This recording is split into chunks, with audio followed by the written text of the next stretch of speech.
Hi students, हमने previous period में inflorescence topic discuss किया था। उसमें हमने रेसिमोज और साइमोज ये दो अलग अलग प्रकार के इन्फ्लोरेसेंसेस देखे थे, है ना। उसमें उस दिन हमारे पास एक गोल्ड मोहर का एग्जाम्पल था। गोल्ड मोहर का एग्जाम्पल था, ये मैंने अभी अभी दिखा रही हूँ आपको। तो ये गोल्ड मोहर का एग्जाम्पल वो पिछले पीरियड में भी मैंने दिखाया as an example of racemose inflorescence. आज मैं आपको ये ट्यूबरोज का एग्जाम्पल दिखा रही हूँ, है ना। देख रहे हो सब। तो ये ट्यूबरोज का एग्जाम्पल दिखा रही हूँ। इसे निशिगंधा कहते हैं, सभी ने देखा हुआ है। तो ये भी एक रेसिमोज का इन्फ्लोरेसेंस है, क्योंकि older flowers are at the base and younger flowers are at the apex. Okay, then ये गोल्ड मोहर का भी एग्जाम्पल वैसा ही है, older flowers are at the base and younger flowers are at the apex. उसके बाद cymose inflorescence जो है, तो साइमोज इन्फ्लोरेसेंस का एग्जाम्पल भी है मेरे पास अभी यहाँ। इसमें थोड़ा सा मैग्नीफाई करके दिखाना पड़ेगा आप लोगों को, छोटा सा है क्योंकि ये। तो इसमें ये देखो यंगर फ्लावर्स, इसमें यंगर फ्लावर्स जो है, यंगर फ्लावर्स वो नीचे हैं। Younger flowers are at the base and older flower is at the apex, है ना। इस प्रकार से ये जस्मीन का इन्फ्लोरेसेंस है, ये साइमोज का एग्जाम्पल है। ओके, तो अब हम थोड़ा आगे के टॉपिक की तरफ बढ़ते हैं। हमारा आज का टॉपिक है पॉलिनेशन, है ना। आज का टॉपिक है पॉलिनेशन। पॉलिनेशन की डेफिनेशन से शुरुआत करते हैं। पॉलिनेशन की डेफिनेशन बोर्ड पे लिखी हुई है। Definition of pollination, transfer of pollen grains from the anther to the stigma, है ना। Very basic definition of pollination, that is the transfer of pollen grains. See here, this is an anther. Within the anther, pollen grains are produced. After the bursting or dehiscence of anther, pollen grains they get shifted or deposited on the stigma.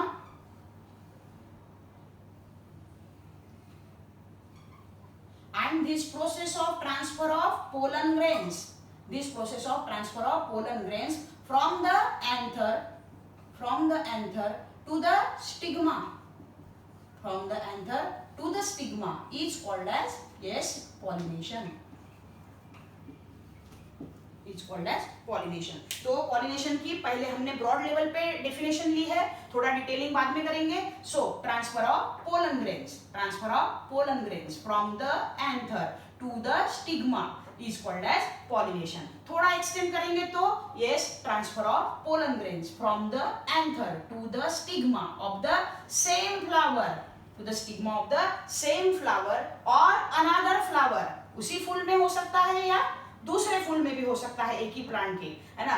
But present on the same plants, है ना। लेकिन क्या condition है कि वो दोनों flowers जो है वो एक ही प्लांट के ऊपर प्रेजेंट होने चाहिए। ऐसा क्यों है बच्चों? ऐसा इसलिए है कि मेंडल ने बताया कि एक प्लांट पे चाहे 100 हो, हजारों हो या लाखों फ्लावर्स हो, है ना। 100 फ्लावर्स हो, हजारों फ्लावर्स हो या लाखों फ्लावर्स हो, सभी का जेनेटिक मेकअप यानी सभी के जीन्स कैसे होते हैं? सेम होते हैं। सभी का जेनेटिक मेकअप सेम रहता है, इसीलिए एक ही प्लांट के दो फूलों के बीच का पॉलिनेशन भी सेल्फ पॉलिनेशन ही हुआ। यानी same genes self pollination, different genes cross pollination. तो डिफरेंट जीन्स प्लांट चेंज हुआ कि उसका जेनेटिक मेकअप भी क्या हो जाता है? चेंज हो जाता है। यानी कि दो प्लांट के ऊपर जो डिफरेंट फ्लावर्स है उनके जेनेटिक मेकअप्स कैसे रहते हैं? अलग अलग रहते हैं। इसलिए जब भी पॉलिनेशन प्रोसेस में दो प्लांट्स इन्वॉल्व होते हैं तो वो पॉलिनेशन कौन सा हुआ?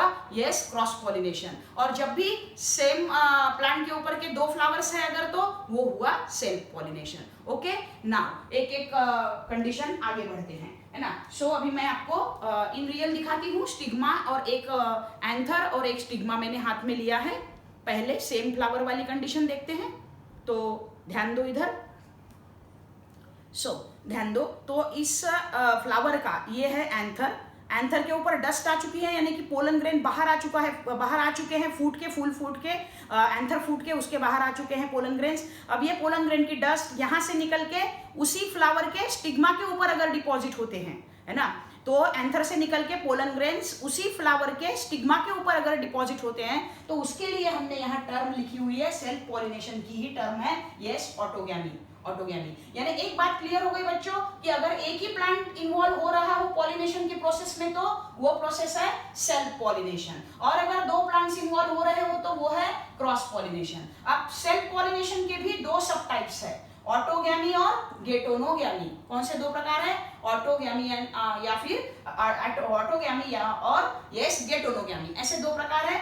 उसमें ऑटोगैमी में अब सेल्फ पॉलिनेशन का टाइप है तो प्लांट तो एक ही आएगा, वन प्लांट, लेकिन फूल भी कितना है? बस एक फूल है, यानी वन प्लांट वन फ्लावर। अगर एक ही प्लांट के एक ही फूल के अंदर पॉलिनेशन हो रहा हो तो उसे हम कहेंगे ऑटोगैमी। अब मैं थोड़ा सा पेन की मदद से आपको समझाती हूँ डायग्राम से, कि जैसे कि ये फ्लावर है अभी, है ना, एक प्लांट का एक ही फ्लावर लिया मैंने ये, और इस प्लांट के जो ये पोलन ग्रेन्स है ना, ये अगर स्टिग्मा, ये एंथर है तो, और ये अगर स्टिग्मा है तो एंथर से निकले हुए पोलन ग्रेन, यानी एक ही फ्लावर के एंथर से निकले हुए पोलन ग्रेन उसी फ्लावर के स्टिग्मा के ऊपर अगर डिपॉजिट हो रहे हो इस प्रकार से, तो उसे हम कहेंगे यस ऑटोगैमी।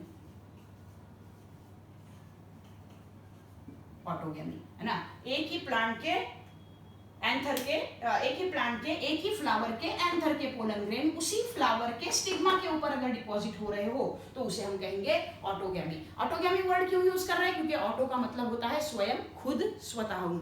जे फूल स्वतःचं पॉलिनेशन स्वतःहून करून घेतं त्याला म्हणतात येस ऑटोगॅमस फ्लावर. कोणतं pollination? ऑटोगॅमी. Autogamy. So the example of autogamy, yes, that is written here. P मटार वाटाना, P यानी मटार वाटाना, और दूसरा है मिराबिलिस, जिसको 4 o'clock प्लांट भी बोलते हैं। क्यों बोलते हैं 4 o'clock प्लांट? क्योंकि इसके फ्लावर जो है वो दोपहर 4 बजे खुलते हैं, इसलिए इसे 4 o'clock प्लांट भी बोलते हैं। ये प्लांट भी मैं कभी आपको दिखाऊंगी, जब भी ये फ्लावरिंग सीजन में होगा, फ्लावरिंग कंडीशन में होगा तब दिखाऊंगी।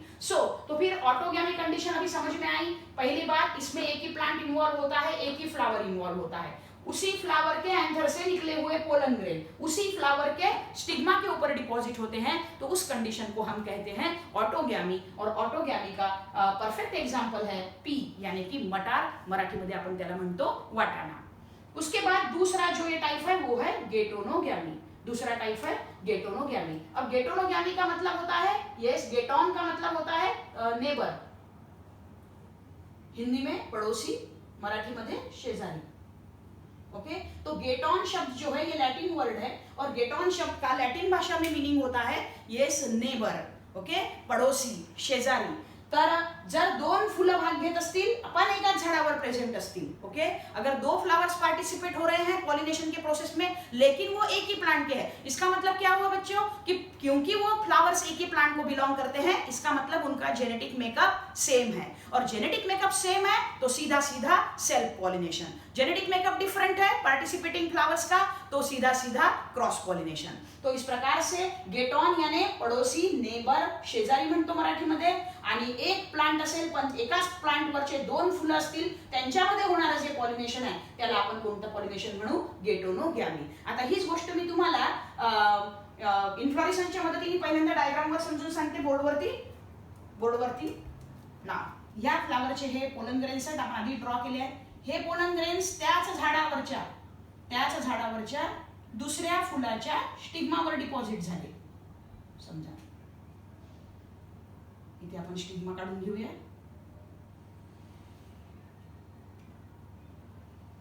हा, त्याच फुलाच्या त्याच झाडावरच्या दुसऱ्या फुलाच्या स्टिग्मावरती जॉईन झाले। तर ही प्रोसेस कोणती झाली आहे? गेटोनोगॅमी। ही कोणती प्रोसेस झाली आहे? येस, गेटोनोगॅमी।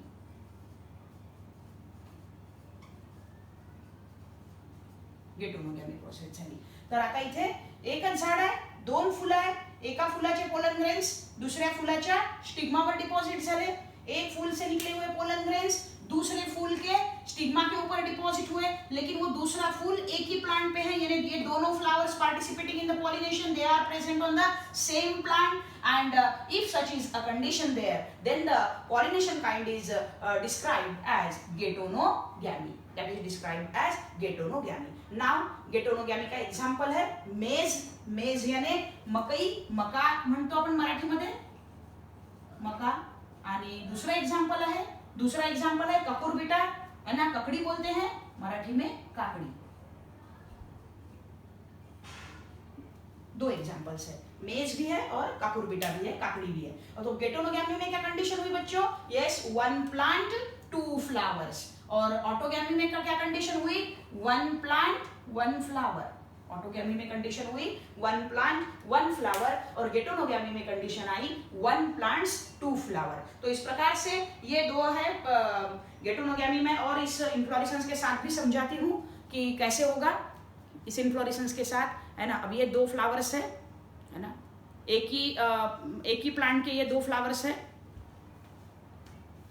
एक ही प्लांट के ये 2 फ्लावर्स है। तो इस ऊपर के फ्लावर के पोलन ग्रेन अगर नीचे के फ्लावर के स्टिग्मा के ऊपर डिपॉजिट होते हैं, both of this flowers are belonging to the same plant, okay, and if pollen grains of these upper flowers are going to get deposited on the stigma of the lower flower, then this pollination kind is called as गेटोनोगैमी, क्योंकि ये 2 फूल जो है एक दूसरे के पड़ोसी है। Okay, so thus in this way, yes, we finished the types of self pollination, that is autogamy and getonogamy. What is autogamy? है ना, 1 plant 1 flower is if involved, then autogamy.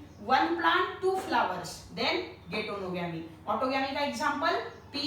mirabilis, getonogamy के examples maize, cucurbita. Now let's move on the next topic, cross pollination. Cross pollination में कितने plants involve होते हैं? 2 plants involve होते हैं, क्योंकि 2 प्लांट्स का जेनेटिक मेकअप अलग अलग होता है, इसलिए उसे क्या कहते हैं? क्रॉस पॉलिनेशन कहते हैं। अब जैसे सेल्फ पॉलिनेशन के 2 सब टाइप्स थे, वैसे क्रॉस पॉलिनेशन के भी 2 सब टाइप्स है। पहला सब टाइप है झिनोगैमी, पहला सब टाइप है झिनोगैमी। अब झिनोगैमी में क्या होगा? 2 प्लांट, 2 अलग अलग प्लांट है, 2 अलग अलग प्लांट है तो फिर सीधी बात है, कॉमन सेंस की बात है कि 2 अलग अलग फ्लावर्स आएंगे। और लेकिन ये दोनों जो प्लांट्स है, ये दोनों प्लांट्स जो है they are belonging to the same species, they are belonging to the same species. तो 2 प्लांट्स पार्टिसिपेट हो रहे हैं, 2 प्लांट्स है तो नेचुरली 2 फ्लावर्स भी पार्टिसिपेट हो रहे हैं, लेकिन उनका जेनेटिक मेकअप डिफरेंट है, and but they are belonging to the same species. Species एक ही है, स्पीसीज एक है, इसका मतलब क्या है मैं आपको बताती हूँ। यहाँ की एक ही स्पीसीज के 2 प्लांट्स है, जैसे कि यहाँ हम ये 2 प्लांट्स है मेरे पास, दोनों है ना जस्मीन के प्लांट्स है, दोनों जस्मीन के प्लांट्स है। अब प्लांट तो 2 अलग अलग है, लेकिन इनकी स्पीसीज एक ही है, एक ही प्रकार के प्लांट्स है, ये इनका टाइप एक ही है, फ्लावर अरेंजमेंट वगैरह वगैरह सब, फ्लावर का स्ट्रक्चर सब सेम है, पर प्लांट्स कितने हैं मेरे पास? 2 है, 2 प्लांट्स है but belonging to the species. For example ये ए है स्पीसीज ए, तो ये भी स्पीसीज ए है, ठीक है। अब अगर क्या होता है, अब अगर ये बर्ड ओपन होती है समझो, और इस ओपन बर्ड से है ना पोलन ग्रेन निकल के, है ना, इस ओपन बर्ड से पोलन ग्रेन निकल के इस दूसरे प्लांट के फ्लावर के स्टिग्मा के ऊपर अगर डिपॉजिट होते हैं, या फिर इस फ्लावर के पोलन ग्रेन्स वहां से निकल के इस दूसरे प्लांट के फूल के स्टिग्मा के ऊपर डिपॉजिट होते हैं, तो उसे हम कहेंगे झिनोगैमी, उसे क्या कहेंगे? झिनोगैमी। अब झिनोगैमी मैं आपको थोड़ा सा डायग्रामेटिकली समझाती हूँ कि कैसे होगी झिनोगैमी, है ना। अब झिनोगैमी में ये 2 फ्लावर्स है मेरे पास, सेम स्पीसीज है, यहाँ भी रेड फ्लावर है, यहाँ भी रेड फ्लावर है, तो ये है स्पीसीज ए, फॉर इंस्टेंस ये है स्पीसीज ए, और ये भी है स्पीसीज ए, ओके। ये फ्रूट्स है, ये लीव्स नहीं है, ये लीव्स है, इनके कंपाउंड लीव्स है। तो ये भी स्पीसीज ए है और ये भी स्पीसीज ए है। अब क्या होगा देखो, अब इस फ्लावर के एंथर से निकले हुए पोलन ग्रेन्स, ओके, इस फ्लावर के एंथर से निकले हुए पोलन ग्रेन्स, है ना, नीचे के प्लांट के फ्लावर के ये स्टिग्मा के ऊपर डिपॉजिट हो रहे हैं। प्लांट्स 2 है ना, प्लांट नंबर 1 और ये है प्लांट नंबर 2, स्पीसीज सेम है, ये भी लाल कलर के फूल वाला सेम फ्लावर स्ट्रक्चर वाला प्लांट है, ये भी वैसा ही है, दोनों के फ्लावर स्ट्रक्चर सेम है, दोनों की स्पीसीज सेम है। अब transfer of pollen grains from the anther to the stigma of another flower present on another plant but belonging to the same species, that process is called as xenogamy, and the example of xenogamy is papaya.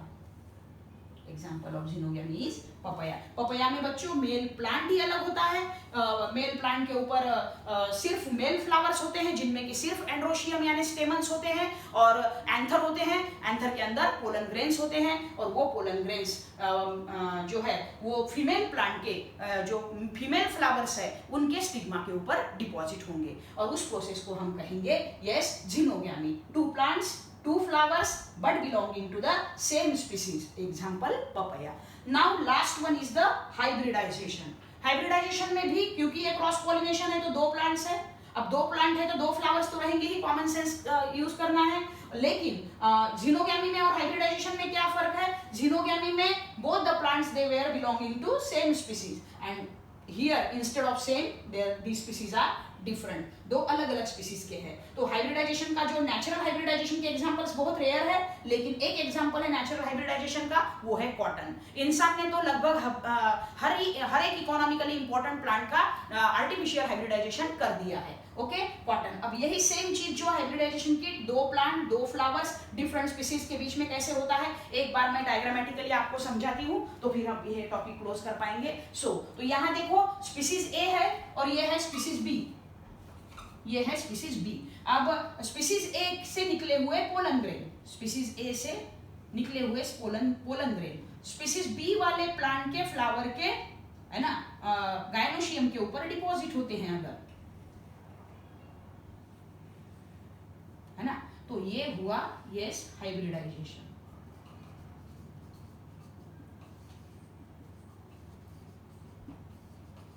ये हुआ hybridisation. तो ये है species ए जिसमें लाल flowers है, species B जिसमें purple flowers है। तो अलग अलग स्पीसीज के प्लांट्स है और इनके बीच में पोलन ग्रेन की लेन देन हो रही है। तो फिर ऐसे में इस पॉलिनेशन काइंड को हम डिस्क्राइब करेंगे हाइब्रिडाइजेशन, और नेचुरल हाइब्रिडाइजेशन का एग्जांपल है यस कॉटन। तो thus in this way, yes, I want to revise very fastly. Yes, definition of pollination: transfer of pollen grains, transfer of pollen grains from the anther to the stigma of the same flower or another flower but present on the same plant is called as pollination. Pollination is basically of two types: self pollination, cross pollination. If only one plant is involved, self pollination. If two plants are involved, cross pollination. Then self pollination is again of two subtypes: autogamy and geitonogamy. Autogamy, one plant one flower, example pea and mirabilis. Geitonogamy, one plant two flowers are involved in pollination process, examples maize and cucurbita. Then xenogamy, subtypes of cross pollination: one, xenogamy, two plants two flowers same species, and hybridization, two plants two flowers and different species, example cotton. So thus in this way we introduced about all the four types of subtypes of pollination, and here we will stop today. We stop today and we will discuss about the agencies of pollination in next period.